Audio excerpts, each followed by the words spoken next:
pehla kanton में kantonrechter juli की 8 तारीख को uitspraak किया है जो साग था Perceel Stalweg 3 को लेकर के निकेरी में। रेख्टर ने स्टिchting Raji Reis इंडस्ट्री का जो vordering है उसको afwijs कर दिया है और verklaar किया है कि जो tegen vordering staat का था वो gegrond था। Perceel जो 198 हेक्टार का है 2 हफ्ते के अंदर में उसको खाली करना चाहिए वरना एक dwangsom होगा। रेख्टर ने ओordeel किया है कि जो uitgifte की गई थी स्टिchting को ये onrechtmatig था क्योंकि Stalweg पहले से bestemd था veeteelt sector के लिए। जो algemeen belang है उसका वजन और भारी है स्टिchting के belang से। लिफोर्नो का सिपाही 3 vrouwelijke verdachten को गिरफ्तार किया है oplichting के सिलसिले में जो टिकटॉक अकाउंट क्विक मनी के जरिए किया जाते थे।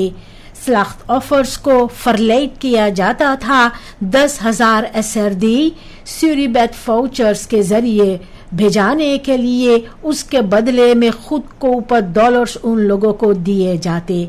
लेकिन जब वो Suribet वाउचर्स पा जाते थे तो कॉन्टैक्ट फिर नहीं किया जाता था। एक स्लachtoffers अगस्त के अंत में जाकर के नालिश किया है। ये तीनों verdachten को ओपनबार मिनिस्टेरी के साथ ओवरलेग करने के बाद जेल में डाल दी गई है। जो क्विक रिस्पांस टीम QRT है सोमवार सितंबर के 8 तारीख को 50 साल के सोनार एरका को गिरफ्तार करके पुलिस ब्यूरो सेंट्रम पर लेकर गए हैं।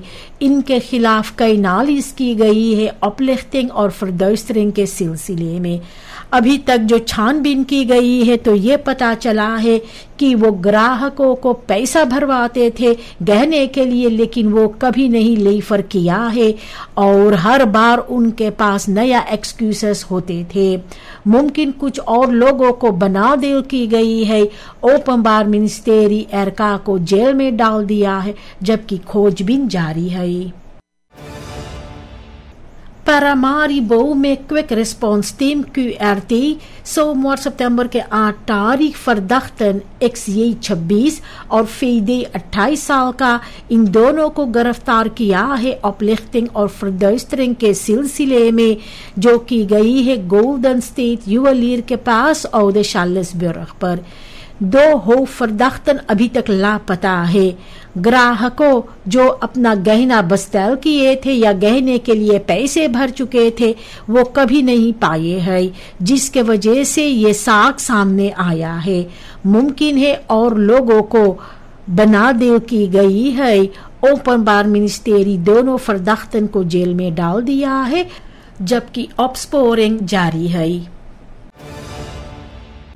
Ratio Bestan team Paramaribo RBTP मंगर के रात सितंबर के 9 तारीख को 19 साल का जहलिया RS को दोबारा गिरफ्तार कर लिया है क्रिस्टोफर केर्स्टनस्ट्रात और रोसनहाउसस्ट्रात के मोड़ पर। RS जो यूली महीना में 2 और जहलियन के साथ पुलिस ब्यूरो uitvlucht के जेल से भागे थे, उनको एक सजा काटना है 8 साल का खवापंद दिफ्ताव के सिलसिले में। इनके गिरफ्तारी के बाद इन्हें तुरंत uitvlucht पर ले जाया गया है। सिपाही जो बाकी 2 जहलियन है उन लोगों की तलाश में है। लिफोर्नो का सिपाही 3 vrouwelijke verdachten को गिरफ्तार किया है oplichting के सिलसिले में जो टिकटॉक अकाउंट क्विक मनी के जरिए किया जाते थे। स्लachtoffers को verleid किया जाता था 10,000 SRD Suribet वाउचर्स के जरिए भेजाने के लिए, उसके बदले में खुद को ऊपर डॉलर्स उन लोगों को दिए जाते। लेकिन जब वो Suribet वाउचर्स पा जाते थे तो कॉन्टैक्ट फिर नहीं किया जाता था। एक स्लachtoffers अगस्त के अंत में जाकर के नालिश किया है। ये तीनों verdachten को ओपनबार मिनिस्टेरी के साथ ओवरलेग करने के बाद जेल में डाल दी गई है। Minister Melvin Bova Buitenlandse Zaken, Internationale Handel और सामनवर्किंग का बफस्तख किया है कि जो तैयारियां की जा रही है एक ऑफिशियल बसुक के लिए गुयाना का प्रेसिडेंट इरफान आली का सूरीनाम में वो जोर तोड़ से जारी की जा रही है। बातचीत की गई है जॉर्ज टाउन में, खासकर के सामनवर्किंग को लेकर के ओली खास landbouw और इंफ्रास्ट्रक्चर के बारे में। अक्टूबर महीना में एक इंटरनेशनल बिजनेस कॉन्फ्रेंस लगाई जाएगी जहां पर सूरीनाम एक प्रोमिनेंट रोल फुलफिल करेगा।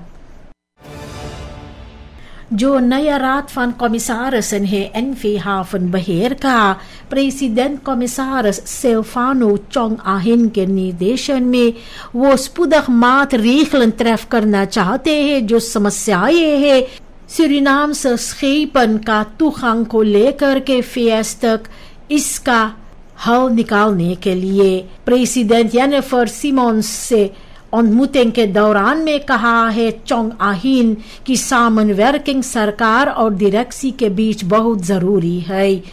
उनके नजर में एक क्रूशियल रोल होगा हाफन बहेर के लिए जो अपकोमंद ओली और खास सेक्टर है। प्रेसिडेंट जेनिफर सिमोन्स एक पत्रा कोर्ट पर बालांसेर कर रही है। इनका voorgangers एक लिंक्स अरब खुद पीछे छोड़ गया है, लेकिन आज दुनिया स्cherpe keuzes की मांग कर रही है। पुराना बंधगनोतन के बीच जैसे कुबा, रूसलैंड और वेनेजुएला और जो दबाव है VS के ओर से, तो डर है कि सूरीनाम एक स्पेलबल बन जाएगा। न्यूट्रलिटेट अनहालबार लगता है। इनका जो कोमंद तुस्प्राक है और जो अक्टूबर के पहली तारीख का यारीद होगा तो वो बपालंत होंगे। क्या वो अरब खनाम बनेगा फरलीद का या वो एक कोर्स चुनेगा जो सूरीनाम का टुकम्स देगा। सूरीनाम का पॉलिटिक है जनता को सालों तक छोटा पकड़े है।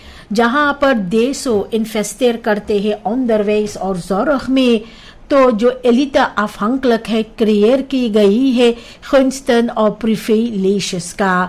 burgers जनता जूझ रहे हैं slechte voorzieningen के साथ, जबकि पॉलिटिसी के बच्चे विदेश में पढ़ाई करते हैं और भी मख्त को ओवर ले रहे हैं। पॉलिटिक एक फैमिली bedrijf बन गया है जो अल्टरनेटिव लीडर्स को मार्जिनलाइजेर करते हैं। इसी तरह से करप्सी और टैलेंट फ्लुक्ट कायम रहते हैं। जब पॉलिटिक सचमुच में जनता को दिन करेगा तभी ontwikkeling werkelijkheid होगा। प्रेसिडेंट सिमोन्स एक हिस्सा अपना सलारस का एक फंड्स में रखेगा सोशल प्रोजेक्टन के लिए। मोय सिंबॉलिक, लेकिन जनता के नजर में ये एक प्लेस्टर है एक खुला हुआ घाव पर। पॉलिटिसी कभी वादा किए थे लोन फरलाखिंगन को लेकर के, लेकिन जब मख्त उन लोगों को मिल जाते हैं तो वो सब घूम जाते हैं। नोब्र खबारन बदल जाते हैं पॉलिटिक थिएटर में, जब किसका समस्याएं जैसे दुर बोodschappen, इंस्टेबल कोर्स और wantrouwen रह जाते हैं। जनता दादन की मांग करते हैं और ना कि schijnbewegingen का। सिर्फ geloofwaardige keuzes भरोसा को herstel कर सकते हैं। न्यूमॉन्ट सूरीनाम 100 के तादाद में मजदूरों को इस्तीफा देते हैं बगैर पारदौन। मेडवर्कर्स को सिर्फ एक तार मिलते हैं और तुरंत उन्हें सिस्टम से निकाल दिया जाता है। घरों, पढ़ाई और जिंदगियां खतरे में पड़ गए हैं। डर बढ़ते जा रहे हैं। दूसरा राउंड दिसंबर में की जाएगी या तो मुमकिन है न्यूमॉन्ट का फर्ट्रेक। सरकार चुप है और फकबॉन जो है ये मजबूर है। werknemers को लगता है कि उनके साथ धोखा हुआ है, जिस तरह से सुराको और बिलिंगटन के पास में। ये ड्रामा से तो ये साबित हो गया है कि किस तरह से विंस मैक्सिमालिसाtie को इंसानियत से ऊपर रखा जाते हैं। Central bank van Suriname CBVS सितंबर के 3 तारीख को termijn depositofeiling के जरिए 1 miljard SRD ophaal किया है। ये exact aangekondigde volume था। banken ने biedingen किए हैं 1 week से 1 maand से और 3 maand से 30 days पर, जहां पर मांग और बड़ा था aanbod से। रेंट 1 week से 30 days का ये थोड़ा कम हुआ है और गए है 4,5% पर। ये veilingen का मतलब है जो overtollige liquiditeiten है इसे afroom करने को, और जो दाम और koersstabiliteit है इसे बफॉर्डर करने के लिए। अगला veiling होगा 1,5 miljard SRD का। प्रेसिडेंट जेनिफर गेरलिंग-सिमोंस benadrukt किया है अपने toespraak के दौरान कि सूरीनाम धीरे धीरे आगे बढ़ रहे हैं बड़ा uitdagingen होते हुए। उसने कही है openlijke erfenissen wanorde का, जैसे कि verdwenen voertuigen, dubieuze gronduitgiftes और misstanden जो है sociale programma's में। खोजबीन जारी है लेकिन जो तैयाद्रुक है वो रह गया है। 3 सालों के बाद में ओली इनकमस्टन का एक रोल होगा। EMF प्रोग्रामा दर्द लाए है जिसके वजह से जो सामनवर्किंग है सरकार, प्राइवेट सेक्टर और जनता के बीच बहुत जरूरी है। बगैर duidelijke prioriteiten versnippering का खतरा है, चाहे इनका जो टोन है वो होपफुल है। प्रेसिडेंट जेनिफर सिमोंस ने कहा है कि जो misstanden है मिनिस्टेरीज पर उसको opruim करना बहुत जरूरी है, लेकिन साथ ही साथ जो echt werk है उसमें vertraging आते हैं। वो कही है कि onrechtmatige gronduitgiftes के बारे में, verdwenen materiaal और onregelmatigheden जो है sociale voorzieningen के पास में। इन दिनों में सरकार एक कॉन्सेप्ट begroting 2026 के लिए उस पर काम कर रहे हैं, जिनमें prioriteiten है जैसे inkomstenverhoging और investeringen, onderwijs, gezondheid, toerisme और landbouw के लिए।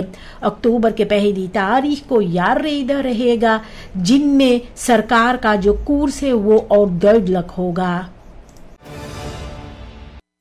सूरीनाम 50 साल आज़ादी का मनाएगा, लेकिन अभी तक जो इंटरनेशनल herkenningspunt है वो नहीं है। बाकी देशों को इकोनन है जैसे जमैका met रेगी, गुयाना met काइटरवाटरफाल, क्यूरासाओ विलिमस्टाड के साथ में। सूरीनाम जो रेक है नातुर और कल्चर को लेकर के कोई duidelijk सिंबल दुनिया भर के लिए नहीं रेसोनेर करते हैं। ये जो हमेशा ये weerspiegeld करता है जो कमताई है फिसी और लेफ को लेकर के। समय अब हो गया है एक मोन्यूमेंट, kunstvorm या एक nationaal evenement क्रिएट करने को जो सूरीनाम से identiteit को गर्व के साथ और blijvend wereldkaart पर रखे।